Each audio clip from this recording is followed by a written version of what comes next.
Everyone, मेरा नाम शिवांगी मिश्रा है। इस साल जो रिजर्व बैंक ऑफ इंडिया ने एग्ज़ाम कंडक्ट करवाया था, RBI grade B department recruitment for the department of statistics and information management, उसमें मैंने क्वालिफाई किया है, जिसमें मेरी ऑल इंडिया रैंक 1 आई है। सबसे पहले तो मैं अपने भगवान और अपने गुरु सबका धन्यवाद कहना चाहती हूँ। गुरु में मेरे माता पिता भी आते हैं और जो सबसे पहले गुरु हैं, और अपने फ्रेंड्स का, टीचर्स सबका मैं बहुत बहुत शुक्रगुजार हूँ। साथ ही साथ मैं डेली नॉलेज ट्रैक को भी थैंक यू कहना चाहती हूँ, जिनके ज़रिए मैं आप सबसे अपना एक्सपीरियंस शेयर कर पा रही हूँ। अगर मैं अपने एजुकेशनल बैकग्राउंड के बारे में बात कर लूँ तो एजुकेशनल बैकग्राउंड मेरी ज़्यादातर एजुकेशन लखनऊ में हुई है। स्कूलिंग भी मैंने सेंट्रल एकेडमी विकासनगर से की थी, and graduation and post graduation मैंने यूनिवर्सिटी ऑफ लखनऊ से कंप्लीट किया, जिसमें मैंने एमएससी फ्रॉम स्टैटिस्टिक्स कंप्लीट किया है, एंड करेंटली मैं पीएचडी परस्यू कर रही हूँ फ्रॉम यूनिवर्सिटी ऑफ लखनऊ। सबसे पहले मैं आरबीआई इस डीएसआईएम एग्ज़ाम के कुछ पैटर्न आपको एक क्विक रिकैप दे देती हूँ। पैटर्न में 3 फेजेस होते हैं। फेज़ 1 पेपर 1 होता है, फेज़ 2 में 2 पेपर्स होते हैं, paper 2 and English, and phase 3 is our interview. Paper 1 हमारा एक ऑब्जेक्टिव पेपर होता है, जिसमें टोटल 100 मार्क्स का पेपर होता है, एंड 20 क्वेश्चंस होते हैं, उसमें नेगेटिव मार्क्स भी होते हैं। सो वाइजली हमें चूज़ करना पड़ता है कि कौन से क्वेश्चंस हम अटेम्प्ट करें। सारे स्टैटिस्टिक्स के ही क्वेश्चंस होते हैं। अगर बेसिकली आप 12 to 13 क्वेश्चंस भी या 11-12 क्वेश्चंस भी अगर आप करेक्टली कर देते हैं, तो तब आप पेपर 1 एक अच्छे मार्क्स से एक पेपर 2 के लिए क्वालिफाई कर सकते हैं। पेपर 2 एक डिस्क्रिप्टिव पेपर होता है, जो कि स्टैटिस्टिक्स का ही होता है।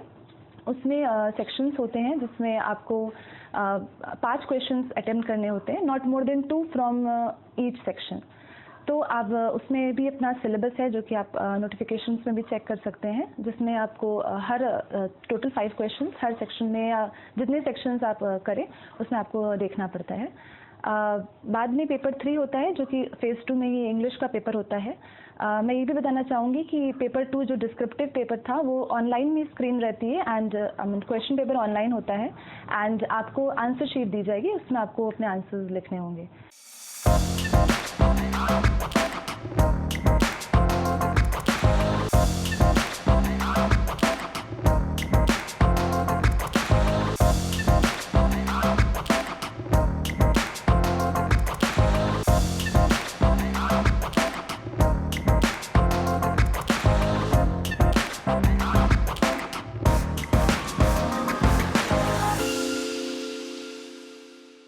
पेपर 3 इंग्लिश का होता है, वो भी ऑनलाइन पेपर होता है, but you have to type, आपको आंसर्स को टाइप करना होता है, जिसमें टाइपिंग स्पीड और ग्रामेटिकल एरर्स वो सारी आपकी देखी जाती हैं।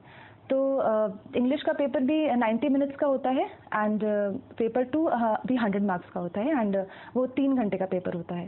सो इस तरह का कुछ पैटर्न है, एंड देन आप अगर फेज़ 1 फेज़ 2 क्वालिफाई करते हैं, देन इंटरव्यू के लिए आपको कॉल आती है। अगर मैं सिलेबस और बुक्स जो मैंने रिसोर्सेज यूज़ किए आपसे शेयर करूं, तो पेपर 1 मेरा जो कि इन्फ्रेंस और प्रोबेबिलिटी इस तरह के क्वेश्चंस हैं, उसमें अनोवा भी होता है, एंड टेस्टिंग ऑफ हाइपोथेसिस। तो ये सब मैंने जो बुक्स रेफ़र की थी, वो जैसे कि फंडामेंटल्स ऑफ स्टैटिस्टिक्स, जो कि एस.सी. गुप्ता, वीके कपूर की हैं। ये बेसिक से आप स्टार्ट कर सकते हैं। इसमें आप बहुत सारे सॉल्व्ड एग्जाम्पल्स एंड एक्सरसाइजेज आपको मिलेंगी, तो ये आप बेसिक से स्टार्ट कर सकते हैं। इसमें काफ़ी कॉम्पिटिशन्स के क्वेश्चंस आपको उसमें मिलेंगे। Then you can go for VK Rohatgi. Inference questions के लिए वीके रोहतगी बहुत अच्छी बुक है, जहाँ पे प्रूफ के साथ साथ आपको बहुत सारे सॉल्व्ड एग्जाम्पल्स एंड एक्सरसाइजेज मिलेंगी। मैं ये ज़रूर कहना चाहूँगी कि अक्सर लोग एक्सरसाइजेज छोड़ देते हैं, तो अगर आप एक्सरसाइजेज सॉल्व कर पाएँ तो वो बहुत बेनिफिशियल रहेगा। अगर किसी टीचर से, आप अपने फ्रेंड से कंसल्ट करके एक्सरसाइजेज अगर आप उसको सॉल्व करने की कोशिश करें, तो उससे भी काफ़ी कॉन्सेप्ट स्ट्रॉन्ग होता है, और आपको क्वेश्चंस करने में उस दिन आसानी होती है।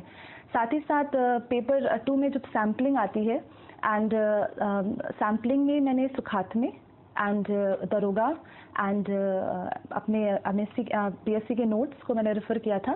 साथ ही साथ सैम्पलिंग को आप जितना हो सके उतना लिख के ही प्रैक्टिस करें, बिकॉज उसमें जितने प्रूफ होते हैं वो काफ़ी लेंदी होते हैं, एंड स्टेप बाय स्टेप अगर आप उसको ले जाएंगे, तभी आप रिजल्ट पे जल्दी पहुंच पाएंगे।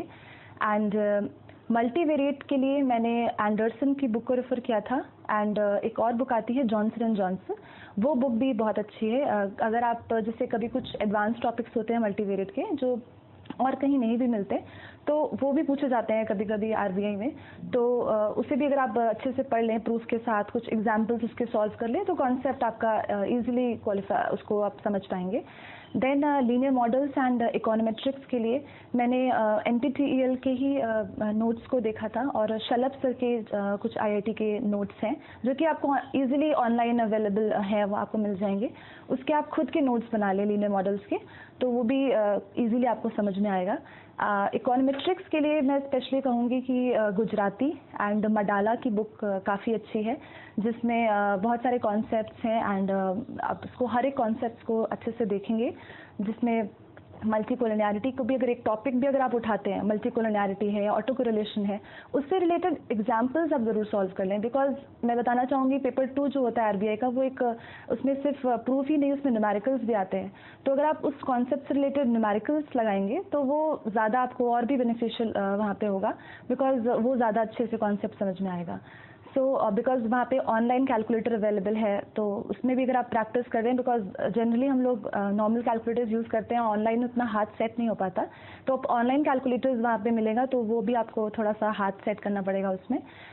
बस इकोनोमेट्रिक्स में ये आप कर ले, इतना सफिशिएंट है। बाद में अपने एमएससी के नोट्स हों आपके, उसको आप रेफ़र करें। देन आपका उसमें आता है तो क्या इन्फ्रेंस के पोर्शन में अगर आप देखें तो इन्फ्रेंस के पोर्शन वीके रोहतगी एंड गुण गुप्ता की बुक भी काफ़ी अच्छी है। गुण गुप्ता में नॉन पैरामेट्रिक टेस्ट के क्वेश्चंस बहुत मिलेंगे।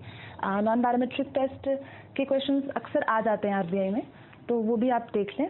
गुण गुप्ता की वॉल्यूम्स काफ़ी हैं 1-2, तो आप उनको आप रेफ़र कर सकते हैं।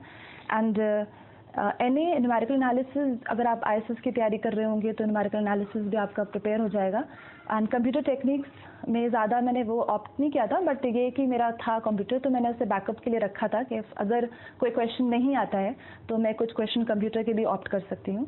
तो क्योंकि सारे क्वेश्चंस आप सारे सेक्शंस नहीं उठा सकते, तो वही सेक्शंस उठाएं जो जिसमें आप ज़्यादा कॉन्फिडेंट हो।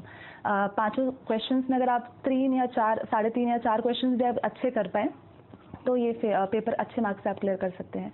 एंड ऑल्सो स्टोकेस्टिक प्रोसेस जो है उसमें आप जे मेधी की बुक को रेफ़र कर सकते हैं। स्टोकेस्टिक में बेसिक कॉन्सेप्ट्स अगर आप क्लियर कर लें तो वो आपको पेपर 1 में भी काम आएगा, बिकॉज उसमें ऑब्जेक्टिव के भी क्वेश्चंस पूछे जाते हैं स्टोकेस्टिक प्रोसेस में। एंड मैंने अपने बीएससी के नोट्स को रेफ़र किया था, एनएमएससी के नोट्स को रेफ़र किया था, जिसमें ये मेरी बुक्स एंड रिसोर्सेज हैं। साथ ही साथ ऑनलाइन बहुत सारे लेक्चर्स अवेलेबल हैं, एनपीटीईएल के लेक्चर्स बहुत अवेलेबल हैं। अगर आप टॉपिक वाइज भी सर्च करेंगे तो आपके कॉन्सेप्ट्स अच्छे से बिल्डअप होंगे। इसी के साथ मैं एक चीज़ और आप लोगों से कहना चाहूँगी कि सिर्फ बुक्स ही नहीं, आप प्रीवियस ईयर पेपर्स को भी जितना हो सके लगाएं।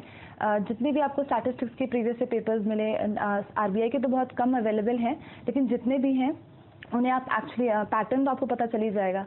और आप आईएसएस के पेपर्स लगा सकते हैं, आईएएस के जो ऑप्शनल आता है स्टैटिस्टिक्स उसके पेपर्स लगा सकते हैं। ऑल्सो सीएसआईआर नेट है एंड स्टेट के लेवल के भी जितने भी स्टैटिस्टिक्स में क्वेश्चंस पूछे जाते हैं उनको आप लगा सकते हैं। आईआईटी जैम, गेट, तमाम प्रीवियस ईयर के पेपर्स होंगे, तो जितना प्रैक्टिस करेंगे एक टाइम बाउंड मैनर में, उतना आपके लिए बहुत ज़्यादा बेनिफिशियल रहेगा। क्योंकि अक्सर ऐसा होता है कि हम लोग बहुत सारा पढ़ लेते हैं, बट एट दैट मोमेंट जब हम लोग को एग्ज़ाम देना होता है तो वो क्वेश्चन या वो चीज़ क्लिक नहीं करती। तो जितना ज़्यादा रिवीजन होगा, जितना ज़्यादा प्रैक्टिस करेंगे, वो ज़रूर वहाँ पे आपको फ़ायदा देगी और आप जल्दी टाइम बाउंड मैनर में क्वेश्चन को अटेम्प्ट कर सकेंगे। एंड डिफ़िकल्टी लेवल की अगर मैं बात करूँ तो डिफ़िकल्टी लेवल मैं बहुत इजी भी नहीं कहूँगी, पर बहुत डिफ़िकल्ट भी नहीं आता है। आप मीडियम टू डिफ़िकल्ट मान के चलें। अगर आप बहुत अच्छे से, अगर आपकी प्रैक्टिस है, आपने कॉन्सेप्ट्स को अच्छे से समझ के रखा है, तो बहुत ज़्यादा डिफ़िकल्ट नहीं लगेगा paper, but medium too difficult मैं कह सकती हूँ।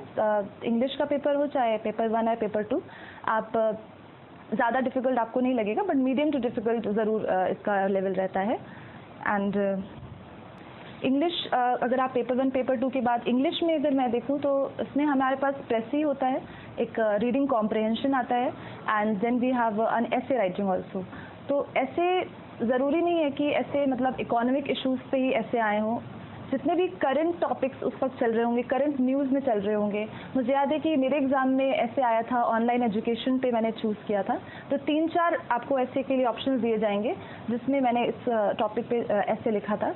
तो ज़रूरी नहीं है कि आरबीआई का एग्ज़ाम है तो ऐसा मन में होता है कि इकोनॉमिक्स से रिलेटेड या बैंकिंग से रिलेटेड ही ऐसे होगा, बट करंट जो भी इश्यूज़ चल रहा होगा उसको अगर आप देखेंगे तो वो भी कई हद तक पूछे जाते हैं। एंड रीडिंग कॉम्प्रिहेंशन में आप ये कोशिश कर सकते हैं कि जो भी आंसर्स आप लिखें आंसर्स में वो सेंटेंस पूरा क्वेश्चन से कॉपी ना हो। ऐसा ना लगे कि आपने सीधे क्वेश्चन सेंटेंस को क्वेश्चन से कॉपी कर लिया है। हो सके तो उसको अपने वर्ड्स में आंसर में लिखने की कोशिश करें, बिकॉज ये चीज़ काफ़ी मुझे लगता है वहाँ पे देखी जाती है। एंड प्रेसी राइटिंग में भी यही आप इसको भी अपनाएं, जितना हो सके कम से कम शब्दों में और टू द पॉइंट आंसर लिखने की कोशिश करें, बिकॉज वर्ड लिमिट भी वहाँ पे दी जाती है। टाइम के साथ साथ वर्ड लिमिट भी है, तो इसका आप ज़रूर ध्यान रखें। एंड टाइपिंग की प्रैक्टिस अगर आप करते रहेंगे तो वो बहुत ज़्यादा वहाँ पे मदद मिलेगी। टाइपिंग की प्रैक्टिस ज़रूर कर लीजिएगा। तो ऐसा मैंने पीएचडी के साथ इसकी तैयारी करी, तो पीएचडी के साथ साथ मैंने कई एग्ज़ाम दिए थे। मेरा यूजीसी नेट भी क्वालिफाई हुआ था एंड बट इसके साथ चैलेंजिंग तो था, बट मेरे सर का मुझे बहुत सपोर्ट रहा, जिसके चलते मैं दोनों चीज़ें हैंडल कर पाई। एंड मैंने ऐसा सोचा कि अगर मैं फिक्स शेड्यूल तो मैं फॉलो नहीं कर पाती थी, बट हाँ वीकली टारगेट रख लेती थी। ज़रूरी नहीं है कि मैं अगर हर दिन 8 घंटे या हर दिन 2 घंटे पढ़ती थी। वीकली टारगेट में मुझे इतने सेक्शंस कवर करने हैं, इतने टॉपिक्स कवर करने हैं, इतना मैं मान के चलती थी, उतना मैं कवर कर लेती थी। बहुत ज़्यादा ओवर एस्टिमेटेड टॉपिक्स नहीं रखने चाहिए अपने लिए, जितना आप कर सकें उतना ही रखें। एंड पर डे अगर आप नहीं कर पाए तो वीकली टारगेट जैसे मैंने किया ऐसे भी आप कर सकते हैं। मेरा तो ज़्यादातर मैं नाइट स्टडी को प्रेफर करती थी, बिकॉज दिन में पीएचडी भी होती थी और भी बहुत सारे एग्ज़ाम्स की हम लोग को तैयारी करनी होती थी।